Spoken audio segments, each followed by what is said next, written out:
Hello, good morning. Welcome to मेहास wonderful garden. आज मैं एक ऐसी चीज़ के बारे में बात करने वाली हूँ जो टोटली फ्री है।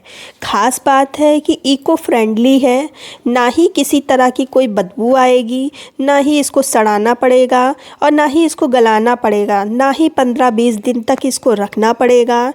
बहुत ही उपयोगी है प्लांट्स के लिए। तो बस यूज़ करने का तरीका पता होना चाहिए।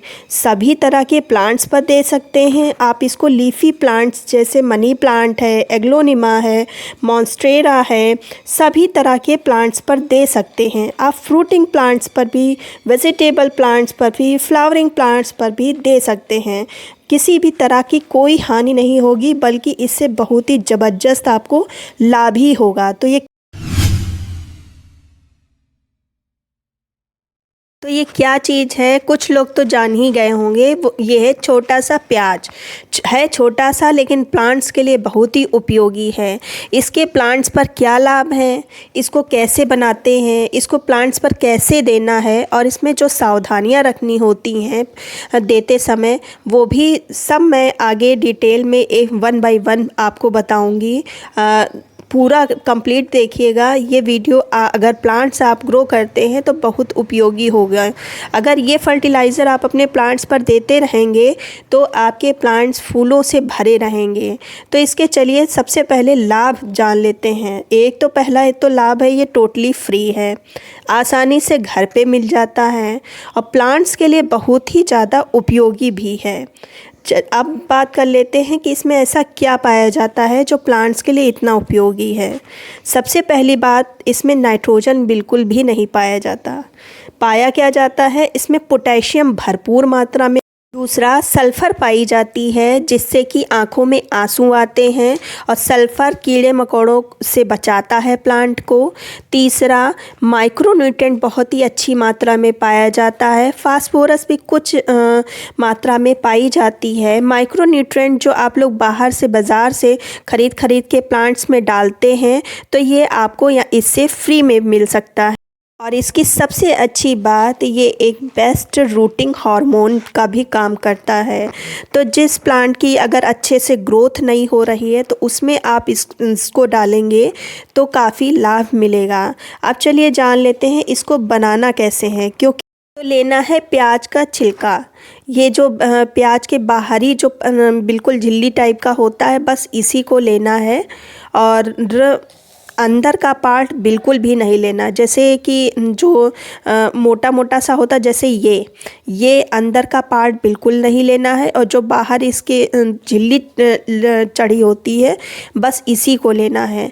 अंदर का पार्ट इसलिए नहीं लेना है क्योंकि इससे मिट्टी में लग सकती है फंगस, और फिर अगर आप फर्टिलाइज़र रखना चाहें, स्टोर करना चाहें, तो वो भी बहुत ही जल्दी ख़राब हो जाएगा। तो इसलिए अंदर का ये पार्ट बिल्कुल भी नहीं लेना है। लेना क्या है आपको, जो बाहरी जो परत होती है प्याज की, उसी को लेना है। अब एक बॉटल में हमने लिया है पानी, एयर टाइट ये बॉटल है, और उसमें मैंने कुछ लहसुन के बीज छिल के लिए हैं, और 2 मुट्ठी भर के हम आधा लीटर पानी में भिगोने के लिए रख देंगे। रखना सिर्फ शेडी एरिया में है, और स्टार्टिंग में 4 दिन के लिए ही रखना है। 4 दिन के बाद जो लीफी प्लांट्स होते हैं उन पे कैसे यूज़ किया जाएगा उसके बारे में बताएंगे, और फिर उसके बाद फ्लावरिंग और फ्रूटिंग प्लांट पे कैसे यूज़ करेंगे तो उनके बारे में बताएंगे। तो ये देखिए, ये 4 दिन के बाद कुछ पानी का कलर ऐसा हो गया है, हल्का सा रेडिश कलर हो गया है। हालांकि कलर पर मत जाइए, क्योंकि कुछ जो अनियन होते हैं वो डार्क रेड होते हैं, कुछ लाइट होते हैं। तो बहुत कुछ कलर उस पर भी डिपेंड करता है। आप डेज़ के अकॉर्डिंग करिए।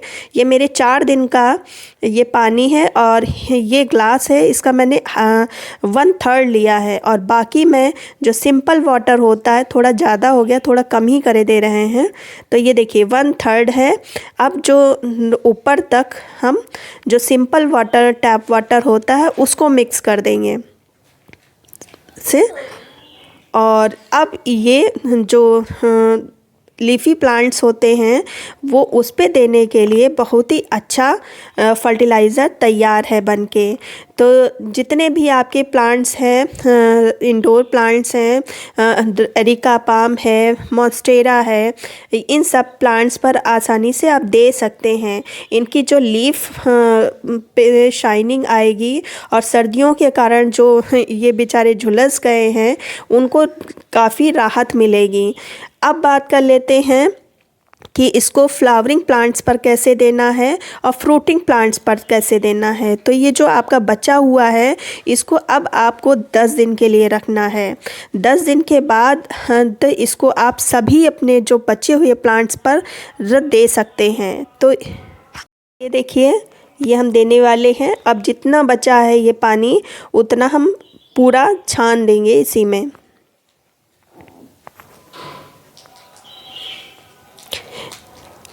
अच्छे से सारा निकाल देना है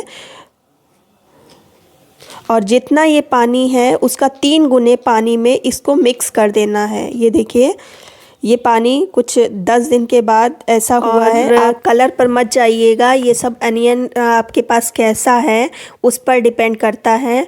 तो ये हम अच्छे से मिक्स कर लेंगे और अपने सभी जितने भी प्लांट्स बाकी हैं उन सब पर डाल देंगे। लेकिन डालना कैसे है, सबसे जो ज़रूरी चीज़ है वो आप प्लांट्स की पहले अच्छे से कर लें गुड़ाई। और मिट्टी हल्की सी नम होनी चाहिए, मॉइस्ट होनी चाहिए, बहुत ही ज़्यादा ड्राई नहीं होनी चाहिए और ना ही बहुत ही ज़्यादा सॉगी होनी चाहिए। ऐसे ही अच्छे से ऊपर की सब जितने वीड्स हैं वो सब हटा दें और फिर इसमें भर के आप प्लांट्स के अकॉर्डिंग, पॉट के अकॉर्डिंग पानी इसका दे दें। बहुत ही अच्छा रिज़ल्ट प्लांट्स पर आप देखने को पाएंगे। तो ऐसे सब दे देंगे और ये जो आप बचा हुआ है इसको आप चाहें तो इसमें पानी और डाल सकते हैं। ऐसे आप 3 बार इसको यूज़ कर सकते हैं, वरना इसको आप कंपोस्ट बिन में डाल सकते हैं। और अब बात कर लेते हैं इसमें कौन कौन सी सावधानियां इस फर्टिलाइज़र में रखनी है। तो सबसे पहली बात है कि इसमें जो आपको सबसे ज़्यादा ध्यान रखना है वो है कि जब भी आप फर्टिलाइज़र दें तब आपकी मिट्टी मॉइस्ट होनी चाहिए। दूसरा, हमेशा गुड़ाई करके ही फर्टिलाइज़र दें। और तीसरा, जब सुबह या शाम को ही ये फर्टिलाइज़र आपको देना है। हाँ, हो सकता है बदली हो तब आप किसी भी वक्त दे सकते हैं। और जो सबसे ज़्यादा ज़रूरी है कि प्याज का जो बाहरी परत होता है, जो अनियन पील होता है, बस उसी को यूज़ करना है। अंदर बात आती है कि अगर इस वाटर को आप स्टोर करना चाहें तो कितने दिन स्टोर कर सकते हैं। तो ये सब मौसम पर डिपेंड करता है। अगर आप गर्मियों में बना रहे हैं तो ये फर्टिलाइज़र 4-5 दिन में ही ख़राब हो सकता है। अगर आप सर्दियों में बना रहे हैं तो 10-15 दिन तक अच्छे से काम ये कर सकता है। ये डिपेंड करता है कि आपकी तरफ वेदर कैसा है। उम्मीद करती हूँ मैंने सब कुछ बताया है इसके बारे में, लेकिन फिर भी कुछ कन्फ्यूज़न है तो आप पूछ सकते हैं, मैं आंसर ज़रूर दूंगी। मिलते हैं फिर किसी वीडियो में नई जानकारी के साथ, तब तक की गुड बाय।